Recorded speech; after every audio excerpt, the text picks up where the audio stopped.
What's up, everybody? It is Beth Eversole, the Allergy actress, cooking, and I am here today with a special guest, Kevin Lee. He is my fellow Hilarity Over Therapy troupe mate. See there, right there. And he's here today because he wants to talk about the troupe, and also we want to talk about Korean comfort food. Korean comfort food often, well, Korean food in general often has a lot of like fish and soy, right? Yes, yeah. It is. Yes, it is. Yeah, so we're trying to make it without those because, you know, allergies. So I want to turn it over to Kevin. So tell me a little bit about yourself. How did you get into cooking? I did a lot of cooking while I was in college. Mm-hmm. Obviously, I was out of state, and I couldn't have mother's cooking every night, so Yeah. I had to learn. And via FaceTime and Skype, I got to learn a couple things from my mom. Sweet. To make some good comfort food. Sweet. All right. And today we're making hot kimchi. Yes, we are. Yes, we are. In honor of H.O.T, Hilarity Over Therapy. Hilarity Over Therapy. Yes, and then we're going to be making seaweed soup, Laver. Laver soup. Yeah, Okay, Laver so soup. they call it Laver. Yes. And it's seaweed soup, and I'm really excited to try this. So, and by the way, Hilarity Over Therapy's got a show today, right? Yes, we do. We at 11 o'clock at iOS in Hollywood, so check us out. Yes. You can also check us out on our website. It's www.hilarityovertherapy.com. You can see upcoming shows, or you can see flyers for you can also see YouTube videos as well of our past sketches. So check it out. Okay, so you want to get to the ingredients? Please, okay. On to the ingredients. Let's do it! Here are the ingredients. These are for the soup. Yes, okay, so for this recipe you need about a ½ pound of salted laver. You can get dry laver too, but salted is more fresh and awesome. Tends to taste better. It's a lot more tender. I like salt. So after it reconstitutes in water, you soak it in water for about, I don't know, longer the better, about 2-3 hours. You could, it yields about a ½ pound. So for a ½ pound of salted laver, you have to have about 8 cups of water, and then a tablespoon of salt, and then 3 tablespoons of sesame oil, and usually a tablespoon of soy sauce. However, today, because I'm allergic to soy, we are using coconut aminos, which is a great substitution for soy sauce. You can use it for anything that comes with soy. So yeah, there we go. Yeah, that. or you can just completely omit it, and that's completely fine too. Okay. You're gonna just have to simmer it for a little longer. Sweet, and you said that's how your mom used to eat it. Yeah, pretty Totally much. Yeah, because I mean they couldn't afford that stuff. Nice. It was a luxury. Right. So yeah. Yeah, I get that. Okay. So on to the kimchi. This is where it gets a little more. There's a little more ingredients. So this is about a ½ head of Napa cabbage, which yields after you core and chop it, it comes out to about maybe a pound and a half per half head. So this is about ½ head, and this is pre-salted. Pre-salted. Yeah, this is already wilted. Okay. Now to salt the fresh cabbage, you need about 10 tablespoons of salt. Lots of salt. It's a lot of salt, but we'll explain to you why you need so much salt. You're gonna wash it off ultimately in the end. Cool. And then you need about 5 sprigs of green onion. Okay. Diced. Yes, diced. Now for the sauce, you need about 6 tablespoons of water. Yeah. And then 4 tablespoons of maple syrup. And then 2 tablespoons of minced garlic. It smells so good, you guys. I wish there was smell-o-vision. It's so good.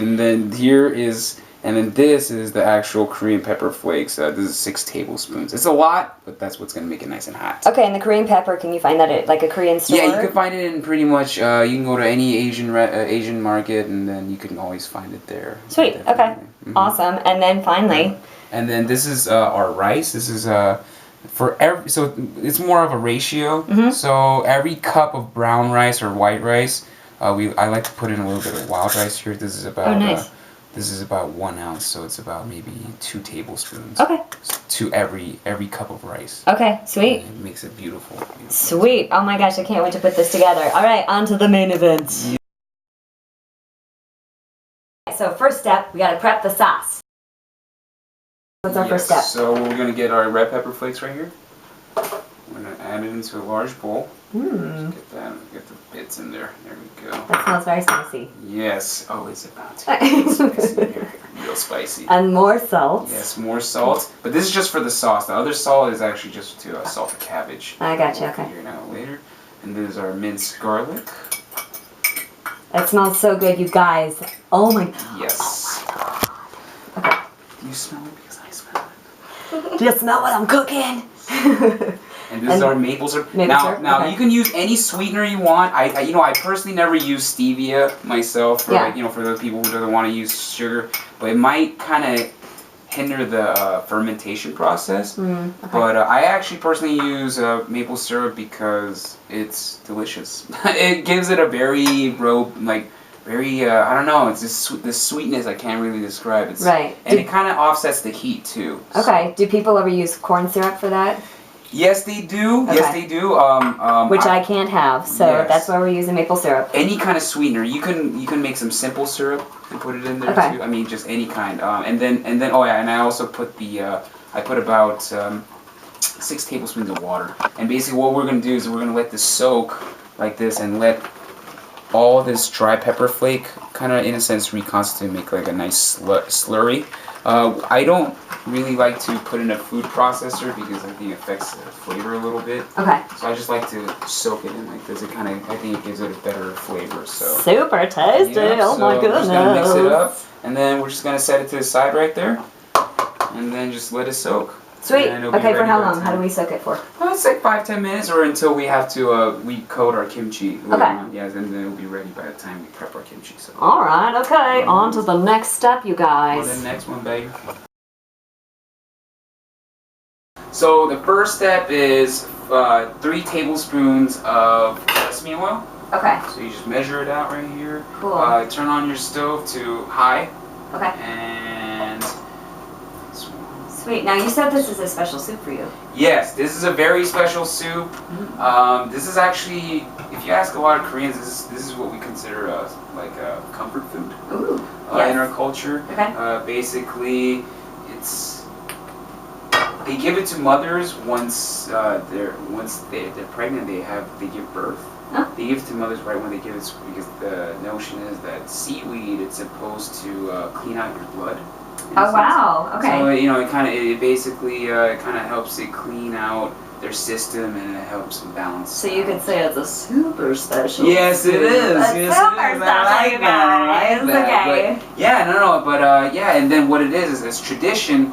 Every time it's the child's birthday, they give the soup to the child to kind of remind them of their mother and.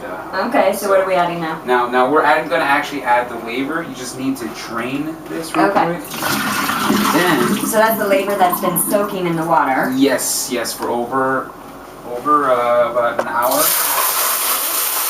Okay. So you let the laver pretty much cook up here a little bit and let the. Okay, so we're essentially frying it Yes, in the let sesame you fry oil. it. Yes, sesame Okay. oil. And then Fry it in the sesame oil. And then you let the flavors kind of bring out. You smell Sweet. that? Yes, I do smell. Smell-o-vision, you guys. It's the next Yes. best invention. And then- Okay. And basically, you just let it fry up right here. That's awesome. Now, sesame oil. Okay, so some people are allergic to sesame seeds. So what would you use otherwise? What's something else that you Pretty could much use? any kind of oil you want. Yeah, so basically once the flavors start coming out, what you can do is you add 1 cup of water to Okay. it, okay? So here's 1 cup right here. Stand back, everybody. 1 cup of water. Just There we add go. it on. And then this is when you Can't learn can how to use the gas this- stove. and this is when you can add on your salt. Salt. More salt. Yes. To bring out the flavor, that's about a tablespoon of salt. Okay. And then that's when you can add your Coconut aminos. aminos or Awesome. your soy sauce as well. Or nothing. Yes. And then Look at how you did that with the finesse there. yes, I'm Ooh. gonna put them up in there. I'm gonna steal your move there, Kevin. Please. I don't mind at all. But Okay, yeah, so this cooks down. and then basically you let it cook, and then you now you put it to high again, and you let it bring to a boil. Okay. This is when you have to bring it to a boil again. Okay. And this is when you're gonna make your soup base. Okay. Okay, great. And for those of you who don't know that bring to a boil when you have the lid on means you can hear it. It's going. Yes. Okay. And So when you hear that, take the lid off, and then what do we do? And don't burn yourself in the process. Don't burn yourself? Like I did. Oh, right now. Heavenly. It's okay. It's okay. That's all part of it. Medic. And then once it brings to a boil, you just add the rest of the water. Rest of the water. So it's 7 more cups. Yeah, So it's 8 cups total. 7 more 7 cups more after this. So, okay. Yeah. And that's that, right? And then how long do you let it sit? That's it. And then once you add the 7 more cups of water, you bring it to another boil, and then you put it down to medium heat. Okay. And you let it simmer for 30 minutes, and then you can serve immediately. Or it's like pasta. The longer it is, you can eat it the next day. It's actually a lot better. Oh. Okay, so we're cutting down the seaweed, right? Yeah. So Laver gets really long, so you're gonna want to cut it down. You could pre-cut this. I like to cut it while it's pretty much probably easier to cook. Sweet. And then that's when you add the rest of the water because it's boiling now. So here we go. There we go. Kimchi. It's time for some kimchi. Not just kimchi, hot kimchi. Extra hot, baby. Right? Let's do this. What are these? What are we doing with these? So we're gonna get a little interactive with our food today. Oh, okay. You know, we're gonna play with our food. So basically, this is pre-wilted kimchi. So this is cabbage. This is a half head of Napa cabbage, which comes out to about 1.5 pounds per half head. So about 3 pounds per head. And then you core it, and then you rip it apart, and then you chop it up like this, and then you put 10 tablespoons of salt. So you put a little bit of cabbage, salt it, a little bit of cabbage, salt it, a little bit of cabbage, salt it. Leave it alone for about an hour. Yeah. Racks on racks on racks. No. And then don't worry about all the salt because you ultimately wash it off. You wash it off, and then it comes out like this. You wash it out, and you rinse and you drain. You transfer this into all right. Let me get in here. Here we go. Do this. Okay. Oh, a little bit fell out. All right, there we go. So you put this to the side right here, and then you add in your green onion. 5 sprigs of green onion. 5 sprigs. Chopped those up earlier. Chop, chop, chop. Chop it up. Right. Flick it a wrist. Okay. And then this is. See? It's pretty, isn't it? Okay. And this is where the magic. This is the magic right here. Ooh, that smells hot. My fellow Koreans out there, I know maple syrup is sacrilege, but I tell you, it's good. I promise you, it's gonna be delicious. Okay. Kind of gives it. I don't know. I can't explain it. It's just. Okay. It's, I trust you. I tried agave nectar. I tried other sweeteners, but maple syrup just gives it this real. Right, it's a little thicker too. Oh yeah, just like real robust and just delicious. And since it's a little sweeter, I think it cuts the spiciness a little better too. Okay. So it's nice heat, but it's not unbearable heat. All right. So this is where we get our hands. Okay. So now I want you. Where the heck did kimchi come from, and what is that? So kimchi is an interesting process where back in the day, Korea was kind of poor. We were basic. And basically, we needed to find ways of refrigerating food without refrigerators. Because we didn't know what ice was unless it came during the wintertime. Okay. So what we did was during fall time, we would harvest different types of cabbages and different types of vegetables. Yeah. And then salt it, and then put spices in it and whatnot, and then bury it underground during the winter. And then during the spring, we would dig it back up. And you would eat it? Eat it, yes. That sounds tasty. It's a lot tastier than it sounds. Okay. No, but seriously, and then at the time, they didn't realize this, but there was a fermentation process, and and all this magic happened. And that's where it came from, and that makes your belly so much better. You know, fermentation, fermented things, so good for your belly. All those little probiotics and things, so good for you. Who knew that burying your food in the ground and letting it rot is good for you?